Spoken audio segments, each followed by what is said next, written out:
देखो बेटा, इस सवाल में आपको बताना है कि कौन सी यूनिट जो है, ये जो 4 यूनिट दी गई इसमें कौन सी जो यूनिट है वो इलेक्ट्रिक फील्ड की नहीं है। जो नहीं है वो बतानी है।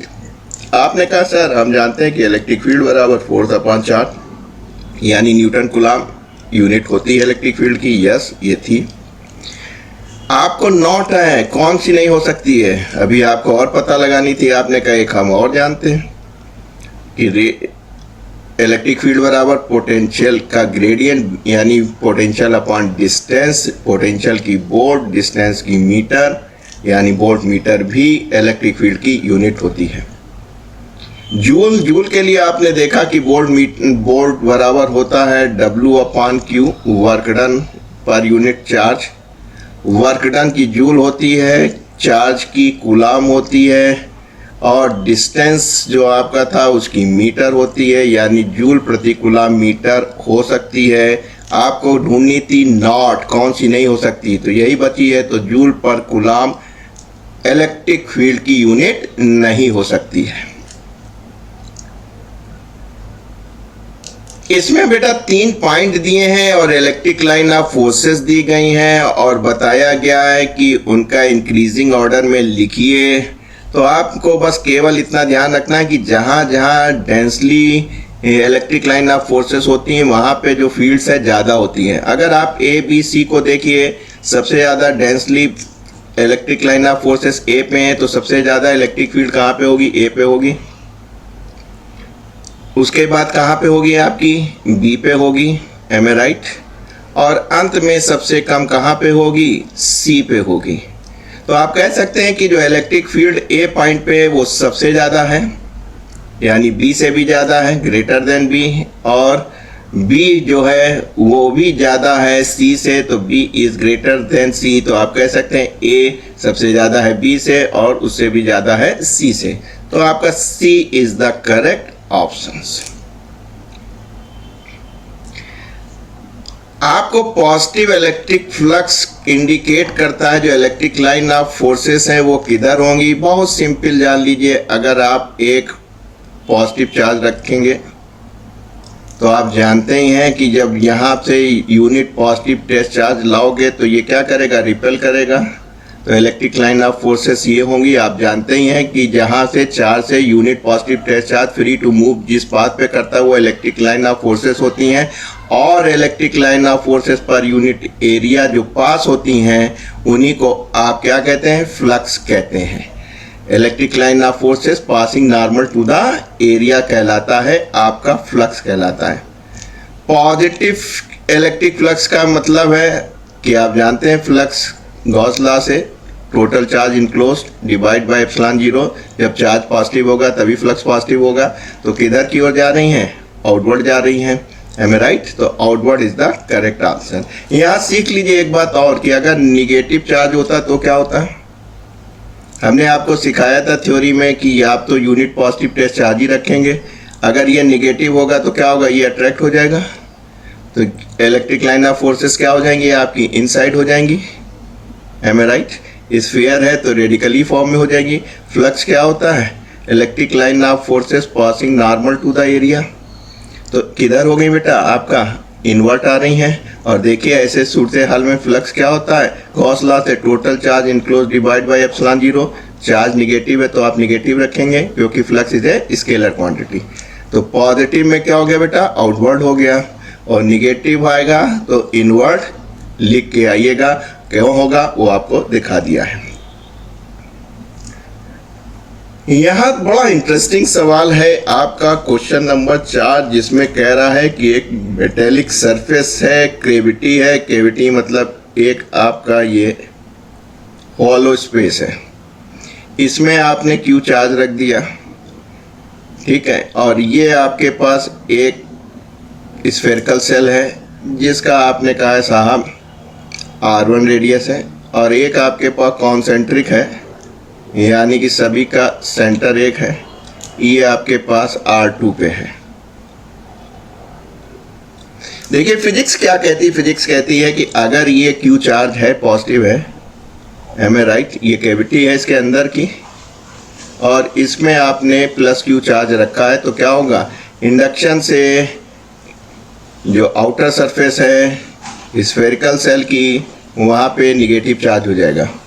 और फिर law of conservation of charge से क्रिएट नॉट डिस्ट्रॉय, तो ये जो इंड्यूस हुआ है इसको ख़त्म करने के लिए उतना ही नेचर जो है पॉजिटिव चार्ज आपका क्रिएट कर देगी R2 की आउटर सरफेस पे।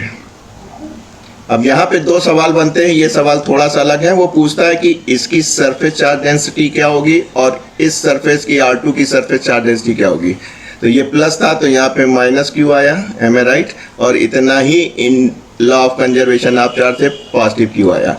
तो डेंसिटी तो आप निकाल ही लेंगे, q upon 4πr1² plus q upon 4πr2²। लेकिन यहाँ पूछ रहा है कि इन दोनों के बीच में R1 और R2 के बीच में एक कोई R डिस्टेंस पे, यानी यहाँ पे एक आपके पास पॉइंट है, वहाँ पे आपको इलेक्ट्रिक फील्ड चाहिए। आप कहते हैं सोती सर की जय, जय का मतलब आप समझते ही हैं कि हमको एक गॉसियन सरफेस खींचनी पड़ेगी। तो उस पॉइंट पे आप एक गॉसियन सरफेस खींच लीजिए। कैसी होगी, जाहिर सी बात है स्फेरिकल होगी। गॉसियन सरफेस क्या होती है, जिसके प्रत्येक पॉइंट पे इलेक्ट्रिक फील्ड सेम हो और फ्लक्स क्या हो, नॉर्मल टू द सरफेस हो। वो सरफेस क्या कहलाती है बेटा, आपकी गॉसियन सरफेस कहलाती है। Am A right. अब आपने कहा ये हमने एक गॉसियन सरफेस खींच ली। अब क्या करना है आपको बेटा, केवल गॉस लॉ लगा देना है। टोटल चार्ज इनक्लोज इस गॉसियन सरफेस में देखिए क्या है, एक प्लस है एक माइनस है। Total charge enclose by Gaussian surface, ये आपकी गॉसियन सरफेस है, डिवाइड बाय एप्सिलॉन 0। जितना पॉजिटिव है उतना निगेटिव है, घट के 0 हो गया तो फ्लक्स कितना हो जाएगा बेटा, 0 हो जाएगा। तो कौन सा आपका ऑप्शन सही हुआ, 0 इज द करेक्ट ऑप्शंस। तो आपको गॉसियन सरफेस खींचने का कंसेप्ट पता होना चाहिए और गॉस लॉ पता होना चाहिए। दो प्रकार के सवाल बनते हैं, इलेक्ट्रिक फ्लक्स निकालना या सरफेस चार्ज डेंसिटी निकालना। अभी और प्रैक्टिस कराएंगे, सीख जाएंगे आप। यहाँ आइए, इस सवाल में आपको क्या दिया हुआ है, आपके पास अब की बार मेटेलिक आ गया है। इससे अच्छी क्या बात है, सॉलिड स्फीयर है, तो इसका मतलब है चार्ज पूरे वॉल्यूम पे डिस्ट्रीब्यूट है। चार्ज पूरे वॉल्यूम पे डिस्ट्रीब्यूट है, पूरा सॉलिड है। स्फेरिकल होता तो क्या होता, होलो होता और चार्ज आउटर सरफेस पे आ जाता। क्या क्या करना है, विच स्टेटमेंट थ्रू, ये आपका आर रेडियस का है 0 से r बेटा, ये आपका वेरिएशन है। तो जब हम 0 से r करेंगे यानी इनसाइड लेंगे तो क्या होगा, इलेक्ट्रिक फील्ड मिलेगी, क्योंकि जैसे ही जिस पॉइंट पे निकालना है गॉसियन सरफेस खींची आपने, ये पॉइंट है, देखिए 0 r कहाँ करेगा, 0 से लेके r कहीं भी होगा। जैसे ही आप करेंगे देखिए चार्ज इनक्लोज कर रहा है, जब चार्ज इनक्लोज करेगा तो आपको फील्ड मिलेगी, यानी कि यह वाला ट्रू नहीं हो सकता, आपको फील्ड मिलेगी, 0 नहीं होगी।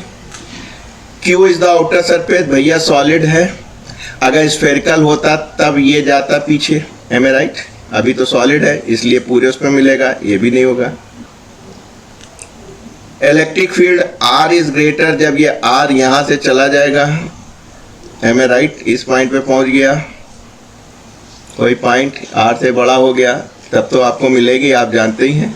एक क्या करेंगे, गॉसियन सरफेस खींचेंगे, स्फेरिकली होगी, और आप जानते हैं कितना होगा flux, total charge upon epsilon 0। और इधर आप क्या करते थे, इलेक्ट्रिक फील्ड निकालने पे एरिया को, सरफेस एरिया को इंटीग्रेट करते थे, तो E बराबर कितना हो जाएगा, 4πr², तो Q अपॉन 4πr² एप्सिलॉन 0 था। तो यानी ये मिलेगा, ये बिल्कुल सही होता है, कुछ option C is the correct answer. आइए डी की भी विवेचना कर लेते हैं। Electric field perpendicular to the surface of the sphere, electric flux perpendicular to the surface, ये सरफेस वही है, गॉसियन सरफेस है बेटा, ये सरफेस आपकी गॉसियन सरफेस है। इलेक्ट्रिक फील्ड नहीं होता, इलेक्ट्रिक फील्ड गॉसियन सरफेस के प्रत्येक पॉइंट पे सेम होती है। इलेक्ट्रिक फील्ड जो होती है सेम होती है, इलेक्ट्रिक फ्लक्स जो होता है वो perpendicular to the Gaussian surface होता है। ये दो प्रॉपर्टी होती है गॉसियन सरफेस की, याद रखिएगा। अगला सवाल क्या कह रहा है कि साहब at a point on the axis of electric dipole electric field zero. पहले एक डाइपोल समझ लीजिए, एक डाइपोल बना लीजिए जल्दी से भाई साहब, ध्यान रखिएगा 45 सवाल करने 90 मिनट में, केवल 2 मिनट का समय मिलेगा आपको, इसलिए तैयारी बहुत अच्छी होनी चाहिए। अब पॉइंट एक्सिस, एक एक्स एक्सिस है तो यहाँ पे भी हो सकता है बेटा पॉइंट, ये वाई एक्सिस है यहाँ पे भी हो सकता है, ठीक है। एक्सिस पे बोला है, एक्स वाई प्लेन में नहीं बोला, एक्स वाई प्लेन में होता तो यहाँ पे कहीं होता। तो जब यहाँ पे होगा तो आप जानेंगे, जैसे यूनिट पॉजिटिव चार्ज रखेंगे तो आपको क्या मिलेगा, कोई ना कोई एक फील्ड इधर, इसके इधर कोई ना कोई फील्ड मिलेगी, यहाँ पे भी फील्ड मिलेगी। लेकिन आप जानते हैं potential is a scalar quantity, होती कि नहीं होती है, potential is a scalar quantity.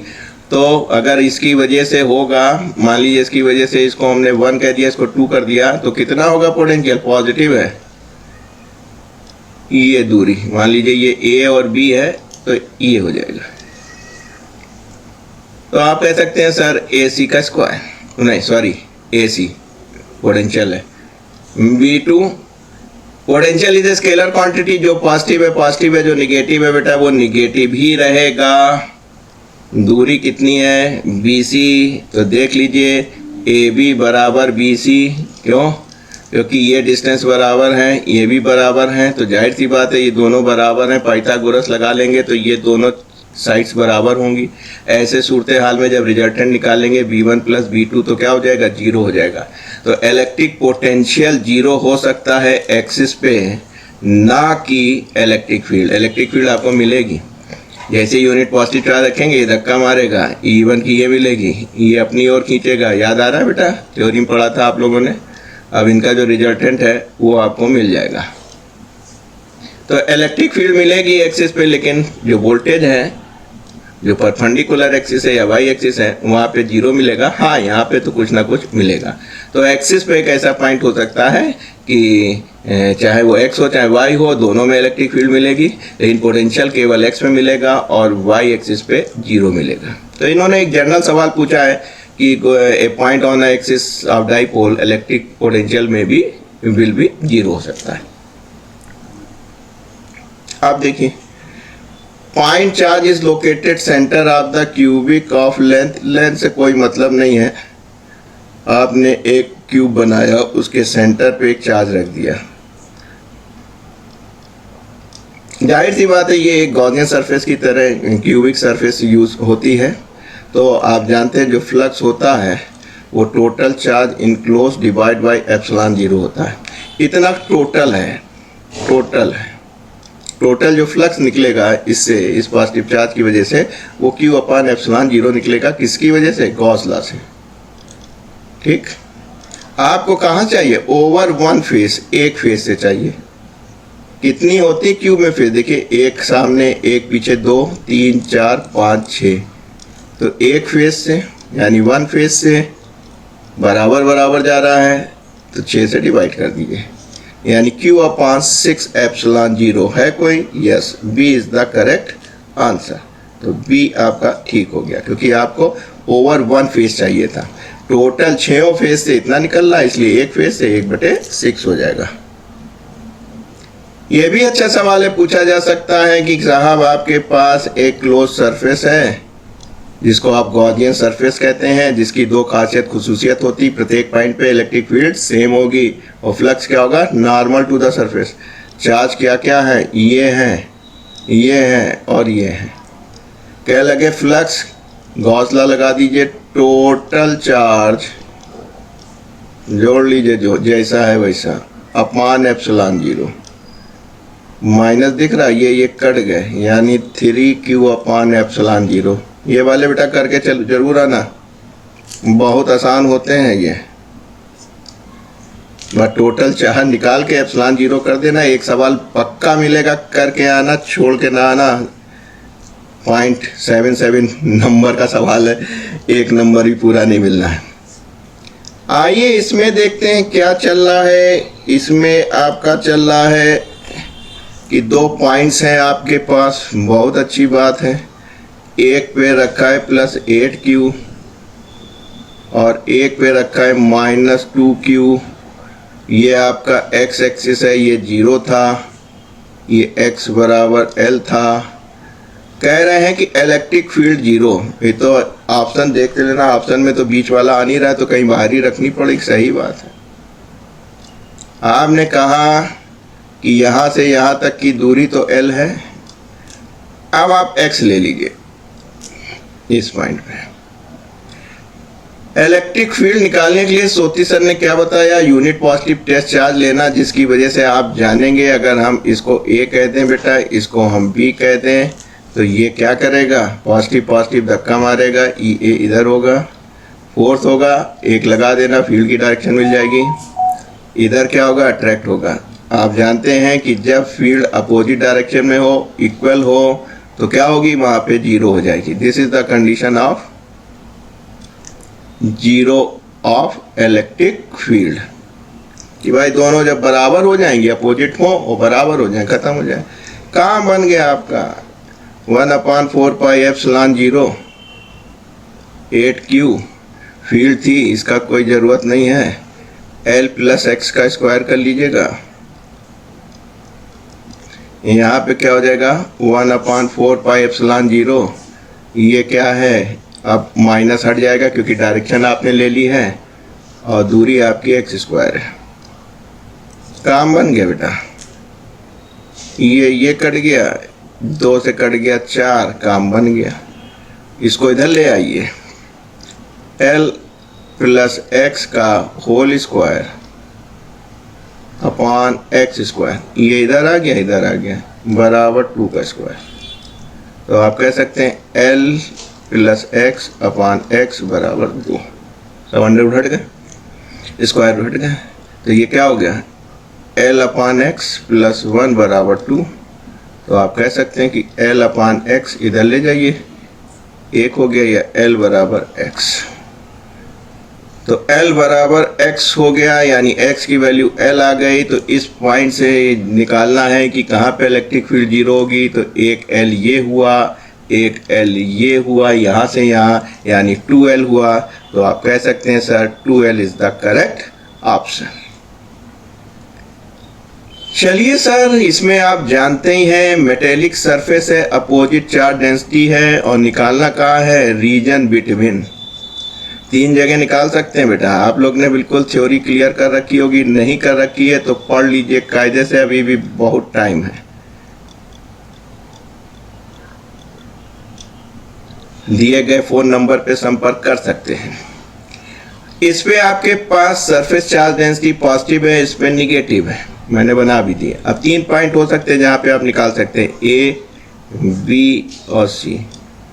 आप जानते हैं कि किसी भी सीट के पास जो हम निकालते हैं इलेक्ट्रिक फील्ड, वेरी नियर होना चाहिए वो पॉइंट पे नहीं डिपेंड करती है। जो E होती है वो क्या होती है, सरफेस डेंसिटी अपॉन 2 एप्सिलॉन 0, क्योंकि सीट में दोनों तरफ चार्ज होता है। आपको बिटवीन यहाँ निकालनी थी। सोती सर ने क्या सिखाया था, सोती सर ने सिखाया था कि भैया जहाँ भी निकालनी है वहाँ पे यूनिट पॉजिटिव टेस्ट चार्ज रख लेना।